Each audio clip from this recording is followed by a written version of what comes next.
if you know personally about him, what he did in Pakistan, you shouldn't be here even if it's your duty. If you're honest with yourself, you shouldn't be here giving him that security because he's a corrupt person.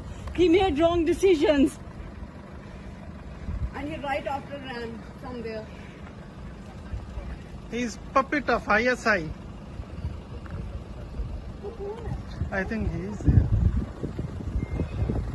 ये इंसाफ का नंबरदार आपने कैसे ये फैसला कर लिया मुझे मेरी बात सुने आपने कैसे मुझे दलावर साहब आप जवाब दें I'm just asking the question sir कैसे आपने How much money did you take? कैसे अपने मुल्क बेचा sir how did you do that Corrupt leader. कैसे दोबारा okay I'm You're not a corrupt touching I'm asking I'm not touching you. I'm not touching you sir Yeah. कैसे आपका दिल किया आपका दिल कैसे किया आप अपना मुल्क बेचा सर बताएं दिलावर साहब बताएं कैसे अपना मुल्क बेच दिया You will not find peace.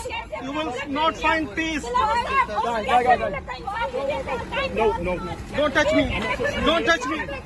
Corrupt, corrupt, corrupt, corrupt.